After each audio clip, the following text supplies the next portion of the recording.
Hi, everybody. It's Valerie Sayer of Nutrition Connection Balance. And today we're talking about the quality of health and aging with grace. If you don't know me, I am the owner of Nutrition Connection Balance. I am a registered and licensed dietitian nutritionist. I'm a certified medical exercise specialist. I've been a Reiki master for over 25 years. I'm an international marketing director with Juice Plus, and I'm an author of 2 books, Soul Soaring and 8 Ways to Lose Your Blubber. You can always go to our website, nutritionconnectionbalance.com, to look at upcoming events, as well as many other free educational lectures that are high-end functional medicine testing, as well as prevention. I also highly recommend you follow us on NCB Health Instagram, and I put very short blurbs on different things that help people stay healthy and be educated properly. So this is a new lecture, and I'm dedicating this to my beautiful sister-in-law, Carrie Sayer, who passed away April 21st, 2024. Thank you for welcoming me into the family, and I believe that as a community, we have to continue to be more accepting and loving of everybody, but we especially want to learn how to stay healthy. So as I mentioned, I also was a clinical director of a compounding pharmacy for years, and I've collaborated with thousands of specialists and gynecologists. And remember, experience rules. When someone tries to give you advice, find out, again, what their specialty is. You have to ask the right person the right question. I'm a mom of 5, and I've had a private practice, Nutrition Connection Balance, since 2005. So today's about you. We're going to talk about aging defined, your current status, different conditions, clinical assessments, nutrition, and therapies. And again, this is a new lecture, and I'm very excited because you're going to see again, after 30 years of my clinical experience, how things directly continue to tie together. So here's something that I want you to think about first, is we have these automatic statements. I don't have enough time. I'm healthy. I eat lots of fruits and vegetables. I have bad genes. I've tried everything. I've got to die of something. I don't have enough money. Those are not accurate, and those are ways for us to determine and avoid being compliant as well as decisive and considering how we could change our health, our genetics, as well as our well-being. So when we think about time and illness as an example, when someone gets cancer, they have radiation, chemo, they travel, sometimes they lose their job, their spouse, their body gets destroyed, and yet they'll do that constantly for weeks or months or years, and yet they'll tell me they don't have time to exercise. They don't have time to make a smoothie in the morning. It's absolutely ridiculous. So we really want to think about that and challenge yourself. When someone says, I'm healthy, they're often on many prescription medications, which have 10 pages or more of side effects. They, do they have normal weight? And, and they'll say their blood work is good. But blood work is detection, not prevention, except for a few items like thyroid and some parts of lipids. And even normal weight. I always tell people, especially when I was in a really high-end dinner meeting recently, where everybody was talking about how they're so excited because they're normal weight. And I said, how many in this room at this dinner know someone with cancer? Every person raised their hand. Were they normal weight? Yes. How many people died of a heart attack that were normal weight? Everybody raised their hand. So weight is not the determining factor of health. It absolutely can play a point and part of it, but it's not everything. Detection is not prevention. Your number of medications, called polypharmacy, have interactions and side effects. I eat a lot of fruits and vegetables. Do you really eat 10 to 17 raw, tree-ripened, contaminant-free every day? Even my vegans do not. They eat the same ones, or they have a certain availability, and we need a big variety. I have bad genes. 85 out of 102 top diseases could be prevented through lifestyle and diet changes. That's by the World Health Initiative.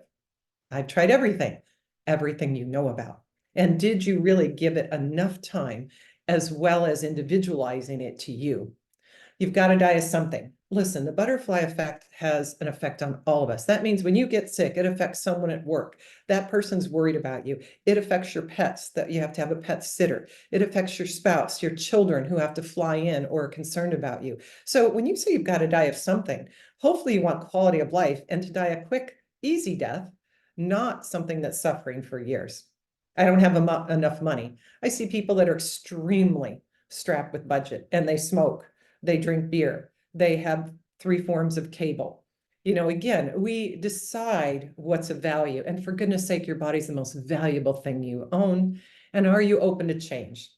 We have excuses, we have limited beliefs, and we're very conditioned by our environment, by TV, by social media. So I hope that you will really consider these things as we're a human being and we want to continue to challenge ourselves to step up to have quality of life and be healthier. So what are your current quality markers and status? What's your body fat, waist to hip ratio, waist circumference, bone density, your walking pace, your protein intake, alcohol intake? What's the value of plants? Do you really understand? What about systemic inflammation? Heart health, blood sugar, brain preservation. What is your telomere value? And what are secret therapies? So we're going to talk about a lot of things today, and it'll be really exciting. And hopefully you'll see and be very motivated and excited and compelled to really look at your health. And remember, I tell people you want to change 1 to 3 things every 3 to 4 months. If it takes you 6 months before you add more.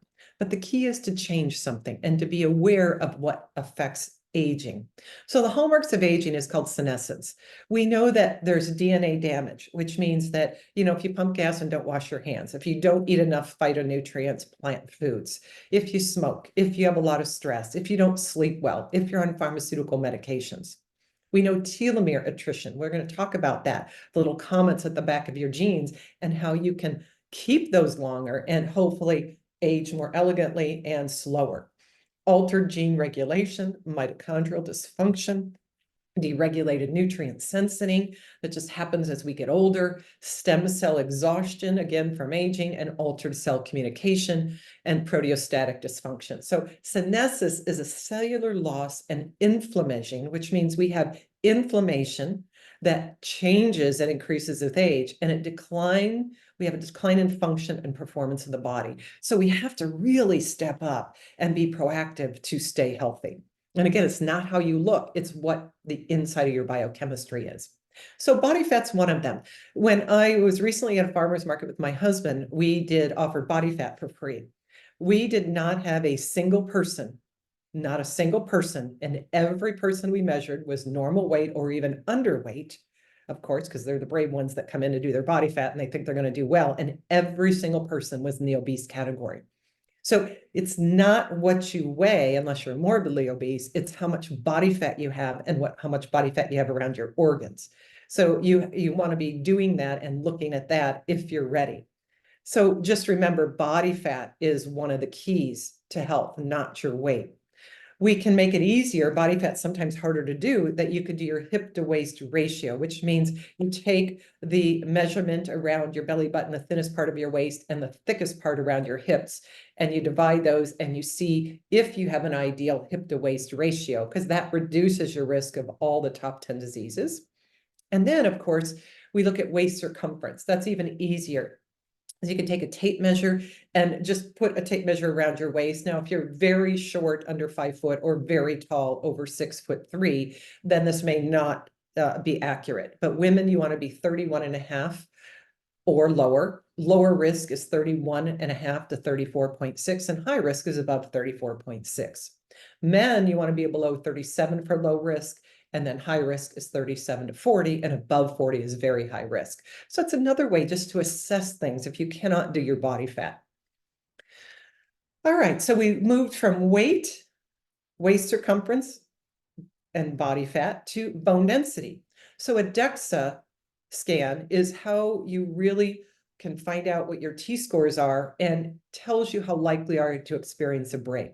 The reason I'm talking about this is it's shocking that we don't realize that second leading cause of death, and you won't see it on the top 10, is a fracture. It changes and stresses the body so much as we age that all these other things tend to go wrong. And then there ends up being prescription medication and less exercise and poor eating that has this huge, fast degradation of our health. So you want your T-scores to all be positive. Osteopenias, if you have a T-score of -1 to -2.5, and osteoporosis means you could have a fracture doing nothing if it's greater than 2.51. You don't want to look at your overall T-score. You want to look at each area, your spine, your left and right femur, and your left and right hip. And of course, even more assessments if you've already had a fracture. Did you know that there's many medications that decrease bone? Steroids like prednisone, breast cancer medications, prostate cancer medications, heartburn medications, Depo-Provera, thyroid medication, anti-seizure medications, mood-altering drugs, and blood pressure medications. So these all contribute to bone loss. We have more osteopenia and osteoporosis in our country than the whole world combined. So we have all this technology, but we do other things that decrease our bone density. So what you can do to support it is, of course, be on the least medications possible and do that correctly. Strength train. You want to lift 3 times a week with 6 to 8 reps for 20 to 60 minutes or more. Number one that affects bone density is your vitamin D level. In my medical opinion, with over 30 years and over 20,000 patients studied, just since my compounding pharmacy and my own practice, that doesn't include when I was a dietitian, even before those advanced type of functional medicine components. And in the situation I was in, is vitamin D. You want to measure 25 hydroxy D3. Men, you want to be 65 to 100. Women, 75 to 100. Never under 50. The average person, about 80%, are under 30 when I measure them. That's considered a medical deficiency. That's such a shame. Vitamin D is a hormone. It directly can influence colon cancer. It directly affects bone density, and I could go on and on. You can go to my other videos under nutritionconnectionbalance.com and education to learn more about that in my hormone lectures. You want to have hormone balance, whether you're a man, you want your testosterone to be good and your estradiol to be low. And women, you have 3 estrogens. And of course, the adrenals also directly affect bone density. You can test those at our office anytime, no matter where you're in the country, including your vitamin D. You want to have good mineral balance, calcium, magnesium, boron, strontium, and barium. We do that by hair or urinalysis. And then you want enough lean protein and possibly collagen in the right forms. We'll talk about that. You can see here where I was playing tennis with my son, and you can see that I have a lot of muscle. I strength train regularly, and I've really invested in my body, regardless of what else is going on, to make sure I have lean muscle so that I have good balance, so that I have good bone density. And I'll be 58 this year, and I still have positive scores. All right, so very, very important to your health. Nutrition is vital for aging. There's the health effects, and nutrition, they showed by the global burden of disease that nutrition is the #1 key factor for longevity and healthy aging. 1 in 5 deaths internationally are completely related to poor diets. So again, we have a choice. Protein, if you're 65 years and older, you need anywhere from 1 to 2 grams per kilogram. So for example, if you're a 150-pound woman or man, then you're about 68 kilograms in weight, and you need around 68 to 136 grams of lean protein. Or an easier way is just take 1 gram per pound, especially if you're over 65. The older you get, the more lean protein and the high quality that you need to maintain muscle and slow down that senescence of aging in our cells. We also want to prevent muscle loss and sarcopenia.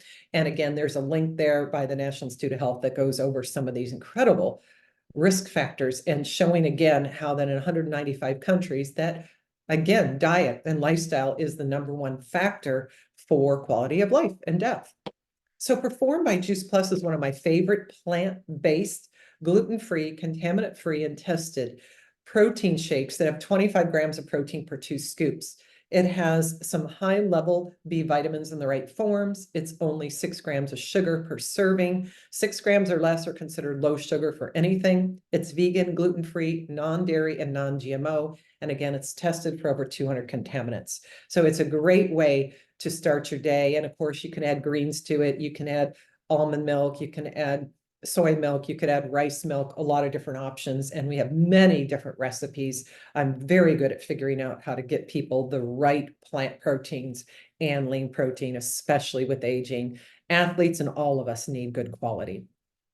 So besides that protein, we know that walking speed, as well as that nutrition, is another way that is related to how fast we're aging and how close we are to death, to be honest. Slow pace is related to functional status.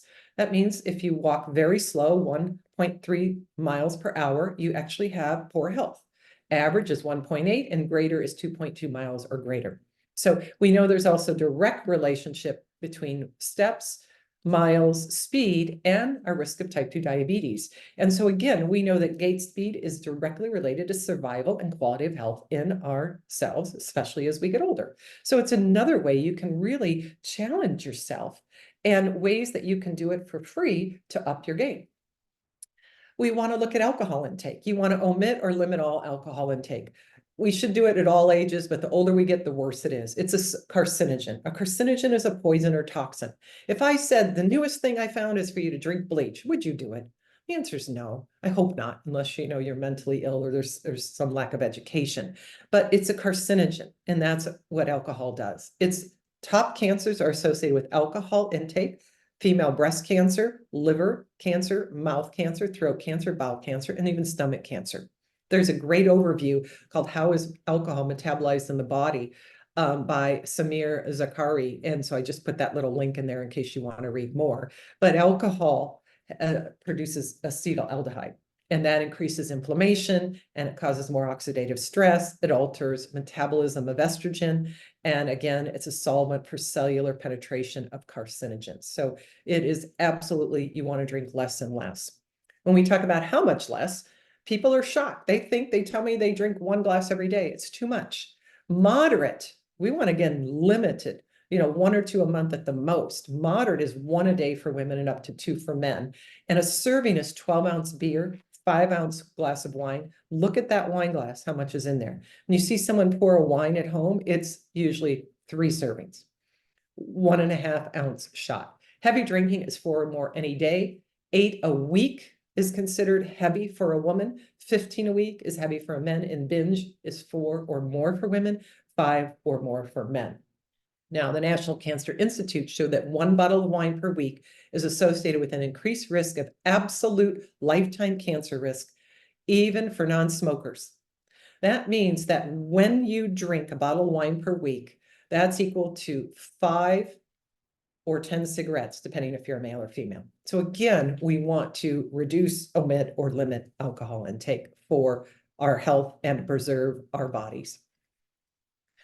We want to color our plate, right? This is a beautiful example of how we want to have a lot of colors, colors of the rainbow. All different fruits and vegetables and plant foods affect different biochemical processes in the body and different organ systems. The yellow and orange promote healthy skin. This is by the Centers for Disease Control. Red and oranges help reduce heart disease. The beautiful white onions and garlic help lower cholesterol. And blue and purple are anti-aging and anti-inflammatory. And then, of course, some of the greens promote digestive immune health, and we could go on and on. We know that the fact is only 1 in 10 Americans eat enough fruits and vegetables. I would say it's 0 in 10, to be honest. I'm a dietitian. My goal is 5 a day. Some days I have 15, some days I have 0. Some days I have 1. My personal goal is to try to have 5 every day. We show that increasing fruit and vegetable consumption reduces the risk of all diseases. So interesting. For every fruit and vegetable you eat, the risk of disease goes down. If you have 7 servings a day, serving is a half cup up to a cup of berries, organic, or a half a cup of fruit, or 1 cup of leafy greens, 42% lower chance of premature death than 1 serving per day. If you have 5 to 6 servings, there's 36% lower rate. And these are huge studies, 65,000 people as an example, University of London. How about in the nurses study? They showed that you have 12 to 19% less risk of breast cancer and 24% less risk of breast cancer before menopause if you eat fruits and vegetables on a regular basis. The World Health Initiative showed that 3.9 million deaths are attributed to inadequate fruit and vegetable intake per day. So we can't laugh about this. We have to do something about it, and we have to recognize it. I say include a fruit or vegetable in every meal, and then again, have a salad for lunch at least 5 days a week. That's the easiest way with lean protein on it to really get higher level of fruits and vegetables. If you're not familiar with Juice Plus Essentials, this is something I've used for 22 years. I highly recommend it. It is contaminant-free, tested for over 200 contaminants.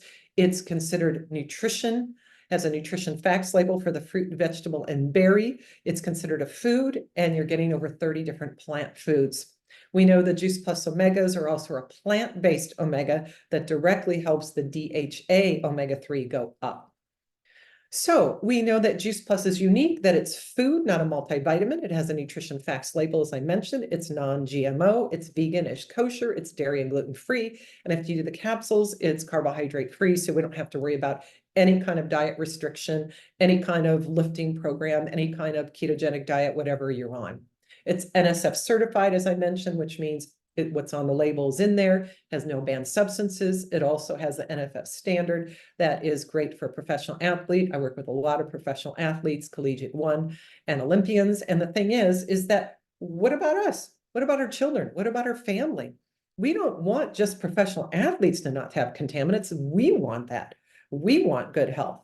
It's the most researched brand in the world, and there's over 48 medical studies. We know that when you take Juice Plus, it contributes to cardiovascular wellness, inflammatory response goes down, quality of life goes up, it supports lipid metabolism, it also can affect the gut microbiome, and we know our brain is so important, but the gut is actually the master brain of our body. It supports lung health, skin and gums, immune system, healthy DNA, oxidative stress gets reduced, it's absorbed, bioavailable by the body, and it has key cognitive processes. Dr. Richard Du Bois was a fabulous physician. He said there's nothing else available anywhere in the world with or without a prescription that has been clinically proven to do what Juice Plus does. So highly recommended. We know that Time Magazine in 2004, now I put this up because this is February 2004, 20 years later, I would say that 90% of people still don't know that inflammation is what turns on all disease, heart attacks, cancer, Alzheimer's. It is vital that we reduce systemic inflammation. The older we get, the higher risk of inflammation, regardless of what you think you look like, what your weight is. Aging increases risk of all disease and inflammation. That's number one. Number two is a low omega-3 index. Every person I've ever measured that is not on an essential fatty acid, the right form, the right kind for their body, has a low omega index, as you see in this picture here. The second thing is we want a very low acid level in the blood. When you have low omega-3s, EPA and DHA, what happens is that acid goes up. That acid level, as you can see here, is off the chart. The person's not even on the chart. That increases the risk of all disease, especially autoimmune pain, all those types of things that we're concerned about, cancers, diabetes. This test is only $225, and we can actually assess anywhere that you live and then also tell you what omegas are the very best for you. If you won't test, then for goodness sake, if you're over 50, you need to take 4 Juice Plus essential fatty acids, 2 and 2 a day. And if you're under 50 and you won't test, at least take 2 to 3. The other way that we know if there's systemic inflammation is you can measure by a finger stick test or ask your doctor to measure highly sensitive CRP, HSC reactive protein. Anything higher than 0.8 increases your risk of disease. That means you have a higher risk also of systemic inflammation if you have a diagnosis of hypertension, diabetes, arthritis, regardless if you're on prescription medications and it's controlling it. Prescriptions medications by themselves increase inflammation. There's genetic risk, post-trauma like surgery, injury, and accident. And obviously, as we get older, there's more risk of falling. There's more risk of surgeries that might be needed because we all have bumps in the road. So we need to make sure inflammation is down. Body fat increases systemic inflammation. That's why you want to make sure your body fat, if you're a woman, is under 32, and if you're a man, under 25, and make sure your waist circumference is under 35 as a woman or under 40 as a man. Higher body fat, again, increases inflammation. Toxins, environmental toxins, glyphosate, things that I test for, metals that are in 80% or more of every dietary supplement, not the ones we have at our office, not Juice Plus. They're tested and looked at. Alcohol, stress. We know stress is one of the biggest contributors to systemic inflammation. And we see this all the time where people don't understand why they have these issues when they take supplements, when they're healthy, but they have chronic stress, whether it's not sleeping enough, caretaking, so many different forms of stress, emotional, physical, biochemical. COVID, we know post-positive, whether you were positive COVID or had vaccines, it increases long-term inflammation of also the brain. So remember, we talked about C-reactive protein. Here's an example. The higher your C-reactive protein, the higher the risk of stroke. So again, we know there's a direct correlation. So for prevention, you've got to be measuring this every year. And if it's high, you measure it every 3-4 months until you get it down. And that requires those essential fatty acids, stress reduction, as well as testing all the different markers that directly affect C-reactive protein. You want to avoid polypharmacy.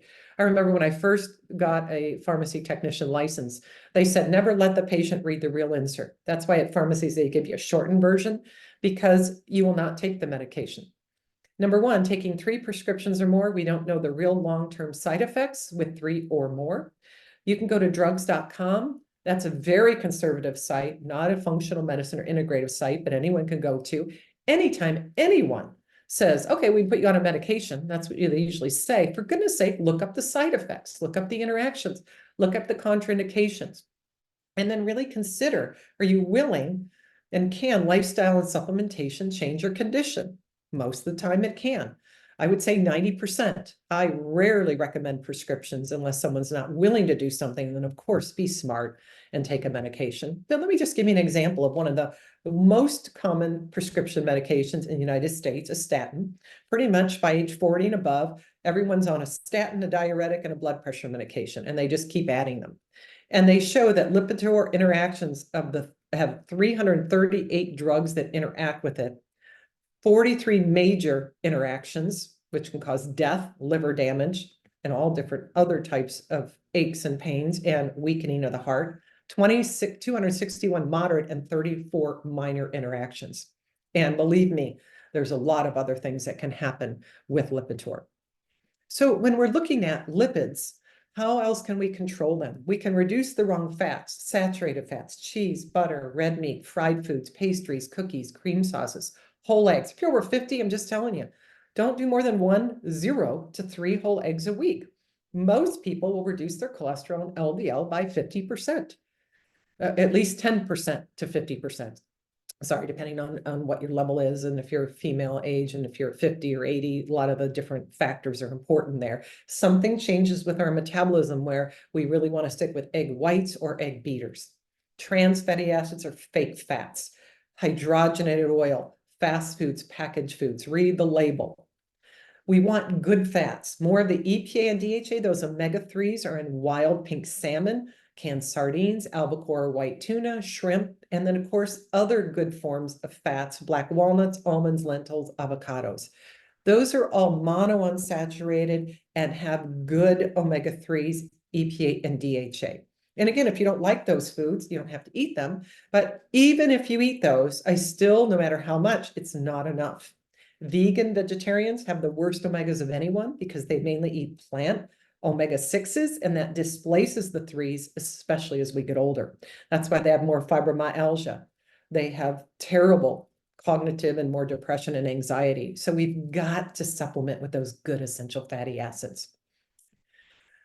One of the ways that we want to make sure that we are really getting that fiber and essential fatty acids, because fiber is the other thing that helps lower lipids. We want to have a good a good amount of fiber, 25 to 35 grams per day. The Complete Shake by Juice Plus is one of my favorite. I've taken it personally for 22 years, 1 to 2 every day. I've missed twice in 22 years. That's it. Because it is plant-based, it has 2 medical studies, and body fat loss study, and through the MD Anderson Cancer Center on changing markers with people with end-stage ovarian and esophageal cancer. So we know it's safe and good for you. It has prebiotic fibers. And if you don't start your day with 10 to 15 grams of fiber, it's virtually impossible to get the 25, 35 grams a day. Those fiber from the Complete Shake, you can add berries, up to 1 to 2 teaspoons, that's it, of ground organic flaxseed, nuts and seeds. Those good fibers help reduce toxins, and they can help lower lipids in about 50% of people. Oatmeal is not a high fiber cereal. And also oats, one of the concerns is most of it has glyphosate, which is a known cancer-causing agent. The plant-based essential fatty acids are another way that help lower triglycerides. And again, if we do the omega index, I can prescribe exactly the right amount, the right forms, and you might need a combination of 2 essential fatty acids and diet to get your triglycerides down in a lipid profile. So as I mentioned before, stress is contributing to chronic disease. They show that 75 to 90% of human disease is related to stress and inflammation, including cardiovascular, metabolic diseases, and neurodegenerative diseases. A 2020 systematic review of 19 clinical study showed that there's also psychological factors and causal inflammation with bowel diseases and mental health with chronic stress also. So again, we've got to be willing to look at our life and how can we reduce stress. What are some of those direct hits that get us with stress? Mental, emotional, physical, poor sleep, poor nutrition, irregular eating patterns, injury, also eating not the right foods for you. You know, some people like maybe with seizures, a ketogenic diet is good, but someone else makes their lipids go up 50%. Irregular eating times, injury, surgery, pain, systemic inflammation, not physically active enough, too active and not repleting. When you're an athlete or extremely active, you need 10 times the amount of antioxidants to offset the stress markers that get to your cells. Too much evening stimulation. We want to reduce lights, TV, electronics. Don't bring them to bed. Read, listen to music, have a hot tub, soak in a bath. Aging, of course, we can't control that. So we want to do the things that help with aging.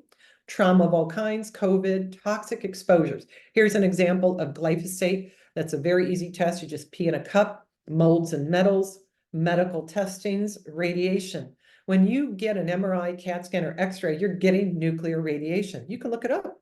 They directly relate it to increased disease, especially cancers. So don't get tests unless you need them. Now, of course, get a test if you need a diagnosis, but don't be getting MRIs and X-rays and so on. Digestive malabsorption issues, biochemical, high blood sugar, hormonal imbalance, metabolic syndrome. We'll talk about food allergies and sensitivities, prescription medications, vaccines, and indoor too much. I call it sitting disease. Biggest relationship to my health as I've gotten older and my husband's is if we sit too much, oh my gosh, it's amazing. I can gain 10 pounds in 2 weeks. Seriously, and I eat well and I exercise every single day. It's amazing how sitting as we get older is so hard on our bodies, including inflammatory aches and pains, and of course, balance. When we look at cholesterol, remember we talked about, but cholesterol is in the same pathways as steroid molecule as hormones. So when there's a lot of stress or poor hormone imbalance, deficiencies or excesses, it increases cholesterol. I always give the examples when I have a young woman that has to have a medical hysterectomy. Sometimes the cholesterol will go up 100, 150 points. And the doctor will yell at them, quit eating cookies, quit baking. And they're like, I didn't change my diet. So we know that our body is an incredible master of balance. So we have to realize that stress and the adrenals can cause high cholesterol. It isn't just diet or aging. So we do have to be willing to look at all these pieces and break them apart. Think about a puzzle. When you do a puzzle, if you've ever done a puzzle, you don't just pick a piece and you know where it goes, right? Even if you have the picture on the box, you start with the outside, then you look at the connections, then you start putting it together, and then wow, it's amazing what happens. We want quick fixes. When I work with somebody, I want 1 to 2 years to get their body in balance because it takes me a while to put those pieces together and for them to be able to put those new activities, exercise, therapies, lifestyle change, possibly get off medications and test them properly. So we're only going to get older in time. Why not do it right? So be patient. The adrenal glands are these glands located above the kidneys, and they respond to stress. They give us 40 to 50% of our hormones and our resilience. But look at if the adrenals are out of balance. It affects carbohydrate metabolism, detoxification capability, neural health, endocrine function, right? Endocrine function, in case you don't think about it, we're basically a bag of hormones. Our thyroid, our pancreas, insulin, hormones are all related to endocrine function. Metabolism, our weight, our body fat, our protein turnover, our mucosal integrity of our digestive system, musculoskeletal, our bones, our muscle, our connective tissue, preservation, inflammation. So all of these are directly affected by DHA and cortisol. So we have to monitor these and get stress under control. Do you know that cortisol is a biomarker of mental disorder severity? So COVID, prescription medications, mental health are so important to measure your cortisol and DHA and get your stress in check. So what about cortisol directly? If it's high, you can have anxiety and rumination. That means you go round and round, you can't let things go. Cardiometabolic disorders, heart rate variability. I can't tell you how many women I have with heart monitors, and they go to a cardiologist over and over, and the cardiologist finally says, there's nothing wrong with your heart, don't come back. It's related to cortisol. Same with men, high blood pressure, hot flashes, temperature just changes, chronic sleep abnormalities. This is all research that's old, it's not new. Bone loss, pain and inflammation, higher blood sugar, confusion, lower muscle motor reaction time and cognitive functioning. When you have low cortisol, there's fatigue, apathy, lower motivation, depression, lower immune system, resilience, can't bounce back from a stress, lack of function and memory, lower carbohydrate metabolism with protein, fat, and carbs. When cortisol high, it's more carbohydrate. And when we look at this profile, you can see the person starts out on the high end and then goes way too high in the afternoon because they're at work, they're skipping meals, they weren't eating well. And then, of course, it goes down only a little bit at night. Not a great profile. And what happens if the stress continues to stay high, it just shuts down.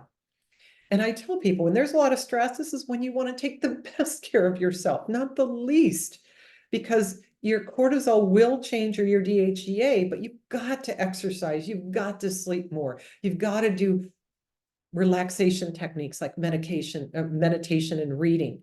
You've got to take care of yourself when there is a lot of stress. We can't always change stress, but we need to take the best care of ourselves when there's stress, not after, okay? DHEA, dehydroepiandrosterone, is the other main adrenal hormone. It's also made in those adrenals located above the kidneys. They secrete hormones and are made from cholesterol. Here again, all these influences that can affect your lipids. They decrease with age. When they're low, you can have fatigue, exhausted after exercise, bone and muscle loss, depression, apathy, cognitive challenges, decreased sex drive and memory, higher body fat, and erectile dysfunction. When it's too high, you're either overdosed, it's in sports powders, or super chronic stress with anxiety, panic attacks, sleep disturbances, and salt cravings. You can have over medication or extremely, again, nervous system overload. Here's a person that is a less than sign means there's not even any DHEA. They have to supplement. And again, you don't take DHEA without testing. You cannot go by symptoms. It is completely needs to be individualized and tested by saliva. Saliva is first, urine second, blood is last. Even adrenal diseases, which I've only had 2 Cushing's and 2 Addisons ever in my whole 30-year career. I knew it the minute they walked in, and we had to do saliva, urine, and then got them to a hospital and endocrinologist. So you've got to monitor and test by saliva.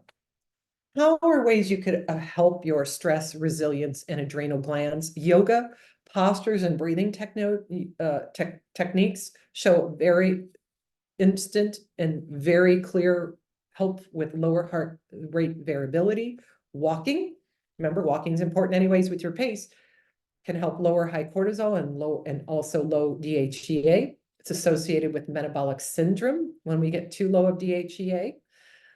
High quality sleep, 7 to 9 hours per night, hopefully not making more than 1 to 3 times. And if you do wake, hopefully going right back to sleep, especially if you have to urinate, which is more common as we get older and our bladders and gravity happens. Lower lights and electronics, no food 2 to 3 hours before bedtime, at least 6 out of 7 days a week. You need more community and touch. You become the top 5 people you hang around. We're talking attitude. We're talking disease. It's incredible. You want to smile, laugh, and have eye contact with people that care about you. Adaptogens like ashwagandha, magnolia, rhodiola, eleuthero, adrenal parts, amino acids, protein, 5-HTP, L-theanine, nervines. There's one called myosedate in my office. What's so interesting is that people need different things. You can also try things like Luminate. It's a new functional plant-based powder that you just stick right in water, cold or hot water, or a smoothie or anything you're making.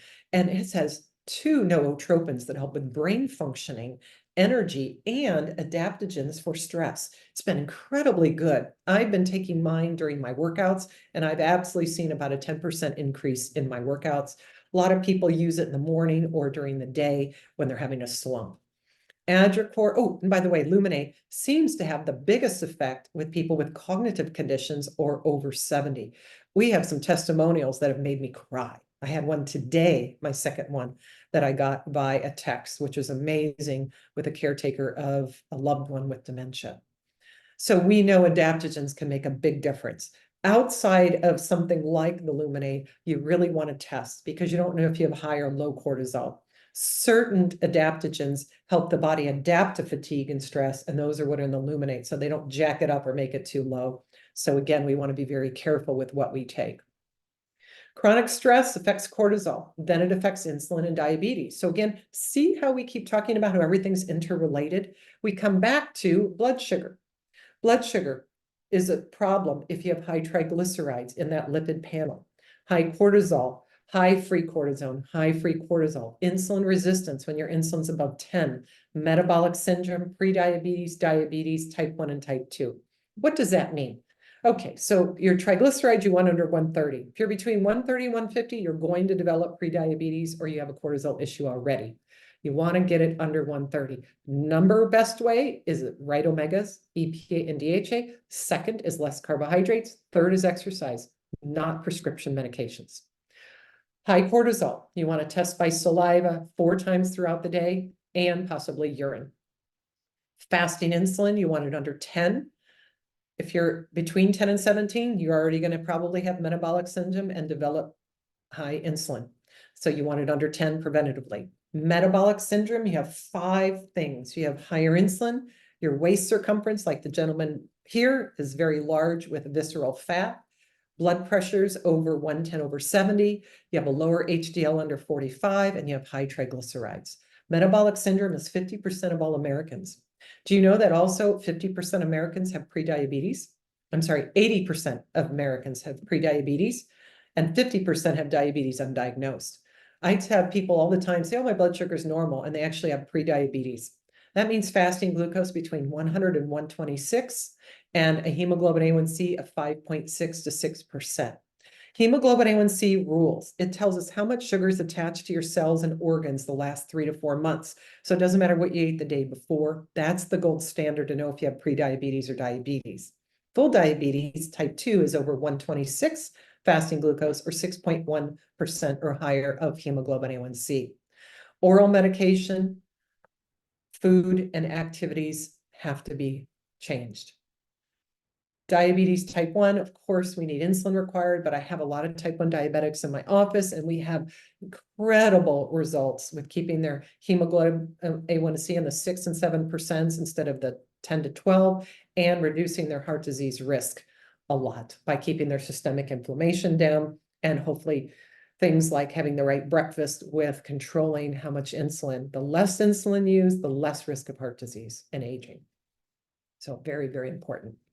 So what matters when we're talking about insulin and diabetes? Insulin resistance, 1/4 to 1/3 of all Americans, a half of all obese children. Do you know there's a 20% decrease in risk if you, a 20% increased risk of insulin resistance if you don't eat breakfast? I can't tell you how many people I talk to that do the whole fasting window and they fast in the morning. That is not what affects our metabolic organs long term. It's that you fast in the afternoon through the evening. You should eat in the morning when you wake up, then eat less at lunch and the least at dinner, or don't even eat. Make sure you eat 3 to 4 or 5 mini meals. Stop eating between 3 and 6 p.m. and then eat in the morning. Higher waist circumference, higher body fat, not enough exercise. Diabetes, too many carbs at once. You can try a lower carb diet, 26 to 130 grams. They show consistently helps with most diabetics. Too many carbs per day or the wrong carbs. So there's a lot of different things and you have to individualize. That's where you and I, why would myself and my 2 sisters be the same? Same parents, same genetics, but our lifestyle is different, our weight is different, our exercise routines are different. We all need something different. Too little fiber. Fiber, again, helps blunt blood sugar as well as, again, toxins and lipids. And then prescription medications. Do you know that glucosteroids increase your risk of diabetes by 39 to 78%, a statin by 48 to 71%, diuretics 50%, beta blockers 28%, and antipsychotic medications like Abilify 10% or 3 times the risk. Chronic stress. is the other main contributor of diabetes, as we saw right from the pathway of stress affecting cortisol and, of course, triglycerides. How about our brains? Mood and brain facts. Worldwide depression will be the #1 cause of disability soon. COVID, we show a 36 to 45% of cognitive changes like brain fog, neurological changes, tremors, confusion, apathy, extreme and chronic fatigue, exercise intolerance. By 2050, people age 65 and above, Alzheimer's will reach 12.7 million. Right now, there's 6.5 million people with Alzheimer's that are 65 and older. How about mental disorders? They doubled in kids 10 years, in the last 10 years. 12 to 17 years old, doubled. Anxiety, 2021, they showed 40 million Americans. That's 18% of all people of all ages. For goodness sake, we're not doing something right. This is not just social media and TV. I'm going to tell you there's a biochemical component, because we look that in 2014, 15,000 children ages 9 through 18 found that higher inflammation levels predict the risk of depression by 18 years old. So again, see how we're coming back to that same circle that you've got to regulate inflammation? That is the top reason, even in our children.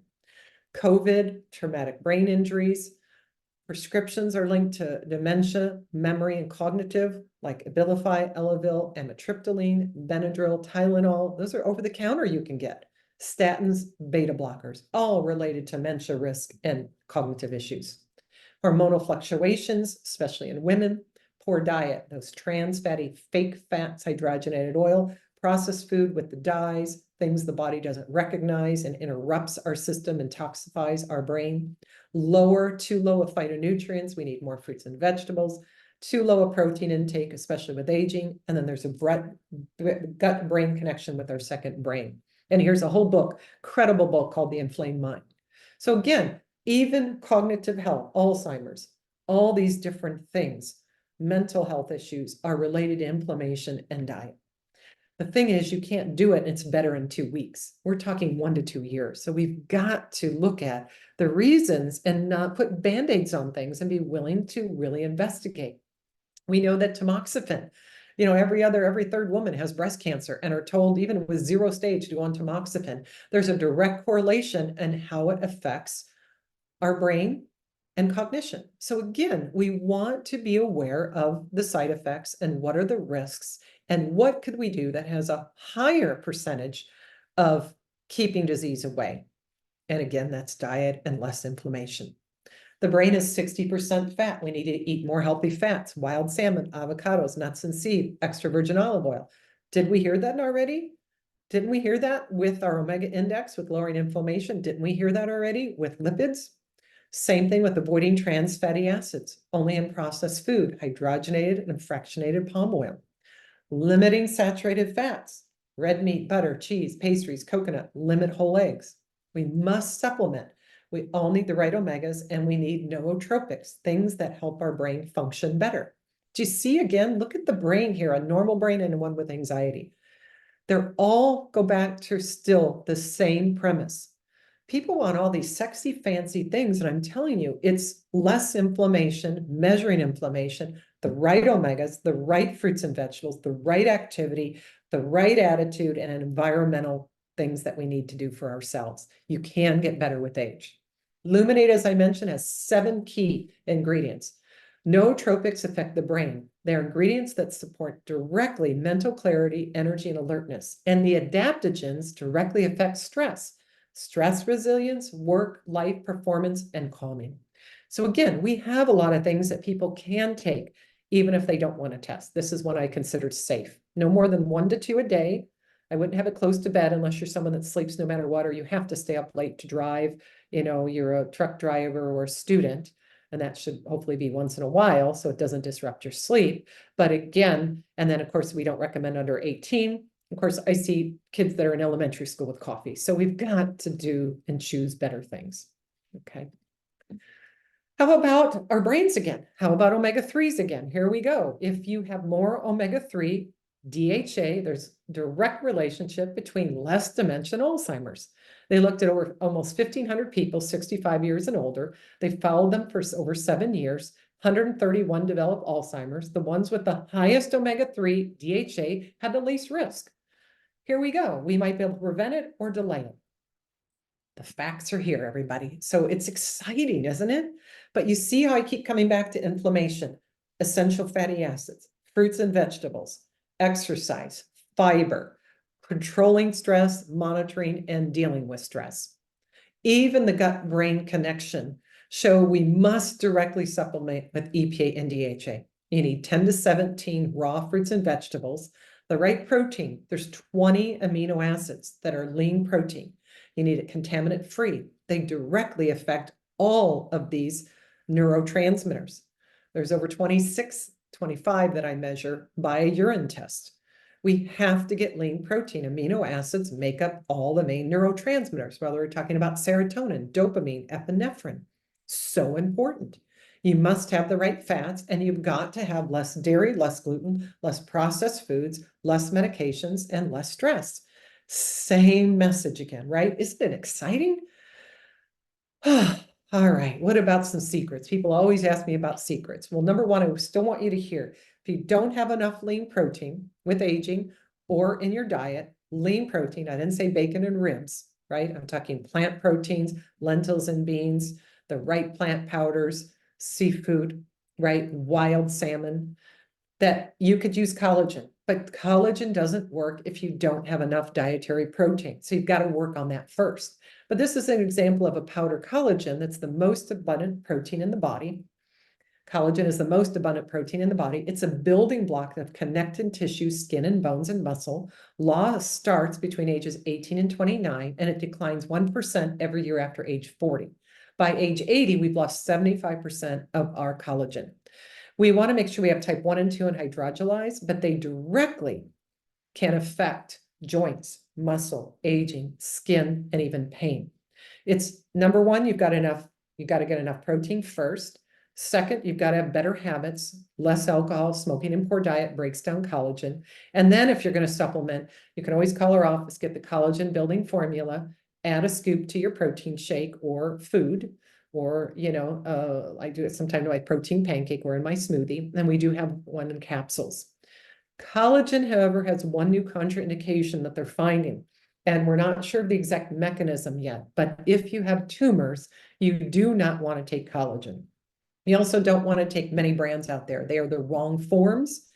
And everyone that gets the wrong form, I see kidney dysfunction in a regular blood test. So again, there's rules. So you've got to work with someone that knows the forms, the kind.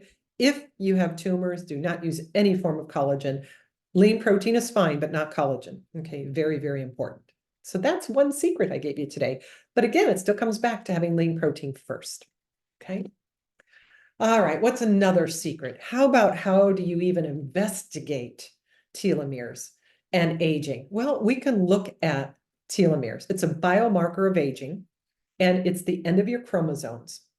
And here you can see mine it was a little more than 10 months ago, but just for example, when I was 56, and you can see still in the green on the low end, but I increased it from a 66 to 94 in 10 months by adding more green smoothies. I upped some of my other habits where even when I made my salad at lunch, I added more. I actually, for 2.5 years now, don't eat red meat or pork anymore. So just again, continue to clean up my diet, replacing some of those things with better lean plant proteins. It's amazing how my biomarker and telomere went up to the high end of green. Amazing. So it doesn't matter that I got older, you can change it. We used to say it at least takes a year, typically, unless I work with someone individually or in a clinic. I don't retest telomeres for a year.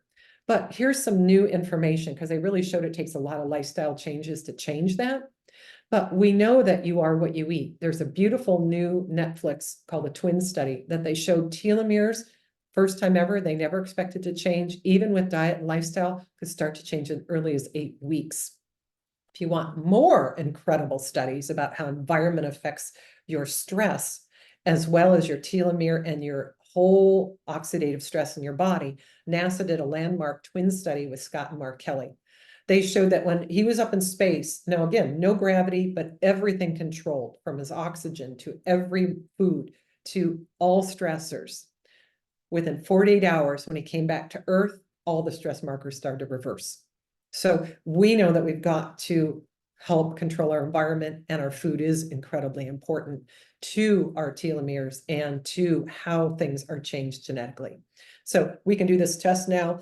It used to be very expensive. You have to be in studies, but I can now order it from my office. It does require a venipuncture, which is, a blood draw that we have phlebotomists can come right to your house or office.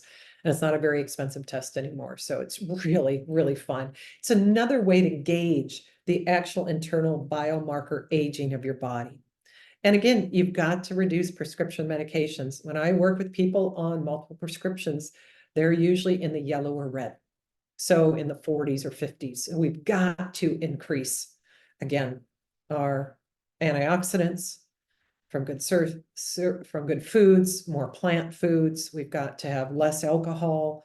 That was the other main thing I did. I probably had 3 glasses of alcohol on a cruise in 1.5 years. That's it. So again, big changes. Okay, so very exciting. Telomeres are a lot of fun to measure, because even if someone has a poor level, they really get that feedback on aging and genetically and those markers on how we can change.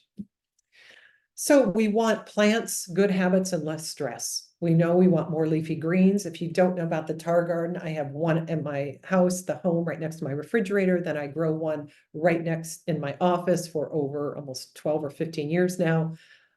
Even when you buy organic, an average of 26 hands have touched your food. So we want to have a lot of good quality greens. For goodness sake, get a tower garden. Vegetables, you want non-starchy vegetables, leafy greens, zucchini, green beans. Be careful. Still, sweet potatoes and baked potatoes are better than a croissant, of course, but just be careful if we do have metabolic syndrome or higher glucose issues, or keep the portion smaller. If you buy any berries, they've got to be organic. The Dirty Dozen, you can look up every year. They have a Clean 15 and Dirty Dozen. All berries and all leafy greens are always on the Dirty Dozen, which means they are contaminated. So you got to buy organic, you got to grow your own. Get with the Juice Plus essentials. We know that when we're looking at some of the keys, we know that resveratrol, not in wine, but in grapes and especially berries, and the Berry Juice Plus has enormous research for some of the things that we're seeing with inflammation as well as circulation and heart disease. You want to keep fiber, 25 to 35 grams a day. You want to reduce and keep inflammation and stress markers low. You want to exercise, make sure your walking pace is good, and strength train. And an ashwagandha is something that they show in some studies have about a 45% enhancement of telomere activity. Ashwagandha is in the Luminate. It's in a lot of supplements that I use at my office and therapies when I test for people's cortisol. And depending if it's high or low, that changes when I use ashwagandha and what I use it with. We know that when you supplement with Juice Plus, here's an example where they show DNA damage on the lymphocytes were reduced in elderly, and there's an inflammatory study showing that Juice Plus reduces inflammation. So again, these are all the bottom line. So in summary, you can slow aging or be better no matter where you're at. Change your belief system. Work with someone that is very knowledgeable. You have choices around your nutrition, your exercise, nature, being out in nature in your community. Eat more plants. Take proven therapies. Limit prescription medications or get off of them if you can. Do it smart. Do it with medical help. Test valuable markers that motivate you, that help you assess your individual biochemistry. Don't leave here doing nothing. Make 1 to 3 changes now. People do all or nothing, all or nothing. That never works long term. If you need more help, go to nutritionconnectionbalance.com. I have lots of other videos there under education. I have a YouTube channel with other videos that aren't on there. And I also have NCB Health. That is an Instagram. And then, of course, you can call our office or you can email ncbteam@nutritionconnectionbalance.com. And we are happy to help you test and get you on the right proven path. So we hope that you have enjoyed this lecture. I am very dedicated and passionate about health, and I look forward to working with you as well as my staff. All right, find joy in every day and get outside, move, walk, and have a beautiful life. Thank you.